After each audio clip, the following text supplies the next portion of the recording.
In this video, we're going to discuss the moral problem of the death penalty.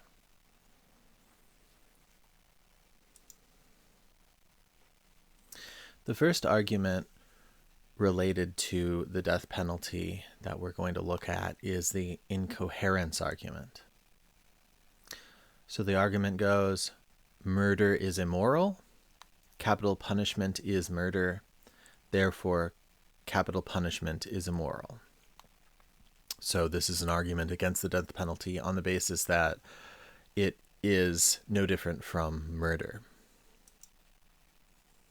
So what might be a counter to the incoherence argument? The first counter is that we might say murder is not immoral. Now, this doesn't seem like a terribly plausible counter because murder typically is considered an immoral form of killing. So if we were going to say this, we would be redefining murder to be some other kind of killing, perhaps. Counter 2 might be a more plausible counter. We might say capital punishment is not murder. The way we would say this is we would say that capital punishment is killing, certainly, but it is not murder, which is to say it's not immoral killing.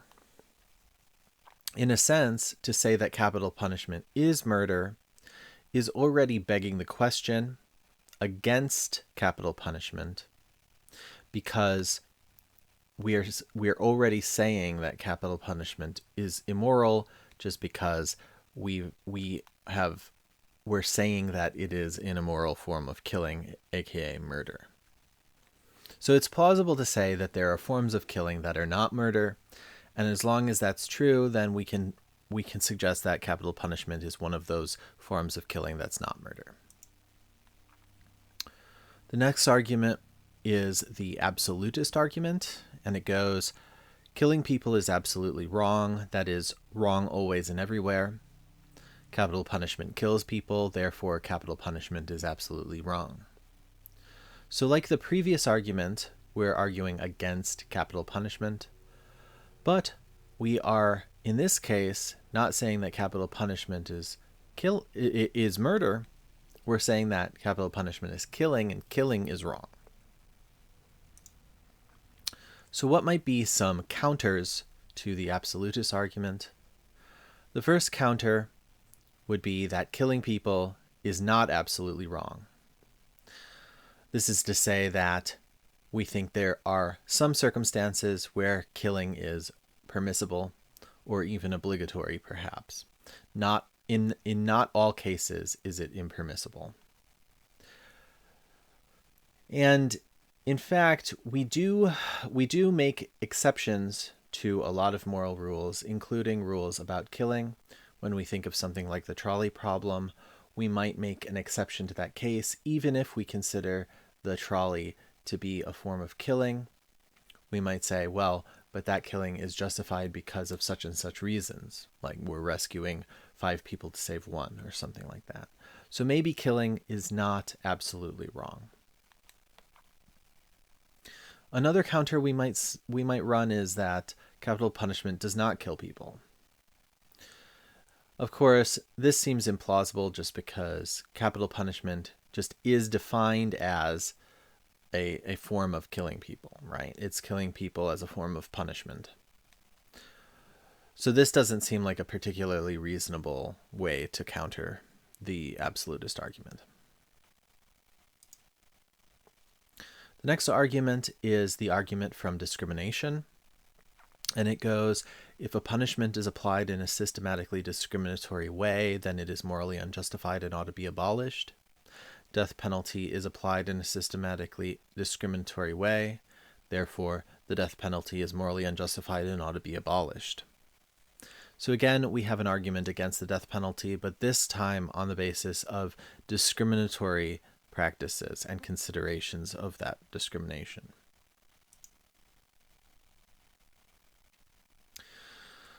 But we can run some counters to the argument from discrimination. The first counter we can run is that a punishment is applied in a systematically discriminatory way, but it is not morally unjustified or ought not be abolished. So maybe some forms of discrimination are either morally justified or, even if they're not morally justified, are okay and shouldn't be abolished. So maybe there's some acceptable level of discrimination for one reason or another. Another counter that we could run is that the death penalty is not applied in a systematically discriminatory way. So this is going to come down to an empirical question. Is the criminal justice system discriminatory or not? And in order to figure that out, we would be looking at some statistics, looking at the history of the system, looking at the standards that it applies. And depending on the results, we would determine one way or another whether any given criminal justice system is discriminatory or not. Presumably, most criminal justice systems aren't perfect, so presumably most of them have at least some systematic discrimination. It would be unlikely that they would be perfect. So it's probably not the case that the death penalty is perfect either. So the next argument is the killing innocents argument. And it goes, if we know that a social practice will result in killing innocents, then it is immoral and ought to be abolished. We know that the death penalty will result in killing innocents, therefore the death penalty is immoral and ought to be abolished. So again, another argument against the death penalty, but this time on the grounds that it will kill some innocents. So how might we counter the killing innocents argument? Well, a first counter we could run is that we know that a social practice will result in killing innocents, but it is not immoral or ought not to be abolished. So an example of this might be cars. We know that the social practice of driving will result in the killing of innocents. Just statistically speaking, some people will die in car crashes. But we don't think that driving cars is immoral or ought to be abolished, at least as an initial position. So maybe death penalty is a similar way. Maybe it's acceptable to commit the death penalty sometimes, even if some of those people that we kill accidentally end up being innocent people. Another counter is that we do not know that the death penalty will result in killing innocents. So maybe there's just no evidence that innocent people have been killed by the death penalty. Now, this actually seems less plausible than the first counter, because it seems like we probably do know, just based on some looking at some cases and looking at the history and looking at the statistics. It seems like all we would have to do is we would have to find one case, just a single case of an innocent person being killed by the death penalty, and that would be sufficient to know that the death penalty sometimes does result in killing innocents. So this seems like a pretty low standard, a low bar to exceed. So this would be a less plausible counter to run. Another argument is the basic deterrence argument. So this argument goes, if a punishment efficiently deters crime, then that punishment is morally justified. The death penalty efficiently deters murder. Therefore, the death penalty is morally justified. So here we have an argument, but it's in favor of the death penalty instead of against the death penalty, on the basis of deterrence. So people are afraid of capital punishment, and therefore they won't commit crimes. Is there any counter we can run against the basic deterrence argument? Well, first we can say that a punishment efficiently deters crime, but that punishment is not morally justified. So maybe deterrence is not sufficient for moral justification. Maybe deterrence is a pragmatic concern, but not a moral concern. So maybe sometimes we could commit murder in order to deter somebody from let's say, stealing cookies from the cookie jar. And we could kill them for stealing cookies from the cookie jar. That would deter them, certainly. But are we morally justified in killing somebody for stealing cookies from the cookie jar? That seems like perhaps the punishment doesn't fit the crime, and maybe it's not morally justified, even though it would be justified on the basis of deterrence. A second counter could be that the death penalty does not efficiently deter murder.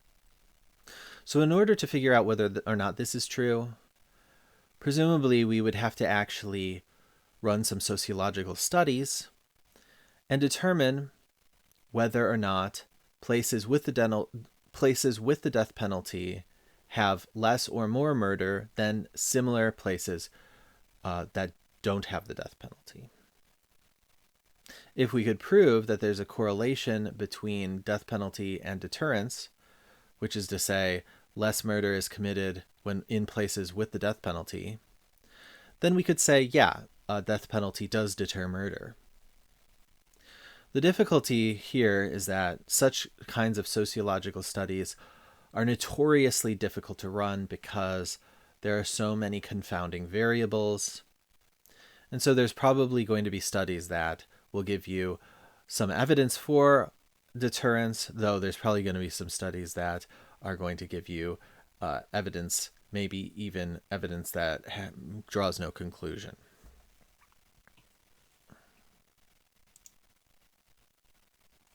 Another argument is the argument from just deserts. So this argument goes, if murderers deserve to die, then the state should execute them.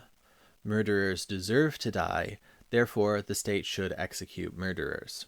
So here we have another argument for the death penalty, but this one on the basis of just deserts. What might be an argument against the argument from just deserts? Well, we could run the counter that murderers deserve to die, but even still the state should not execute them. So maybe it's true, murderers deserve to die, but maybe it's not the state's place to commit acts of killing. Maybe the state should not dirty their hands with this. Maybe the state only has a responsibility to other factors and not whether or not people get their just deserts. After all, the state is a political institution. Perhaps the state doesn't have moral obligations, but more political obligations. A second counter we could run is that murderers do not deserve to die. So we could just reject the claim that murderers deserve to die. Maybe murderers are themselves victims of their circumstances.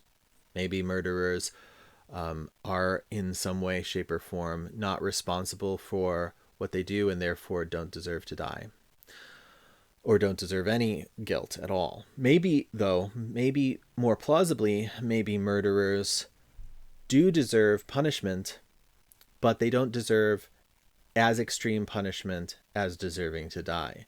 Maybe murderers deserve a chance to atone for their crimes, for instance, and maybe they don't. Maybe they're denied that chance by the death penalty.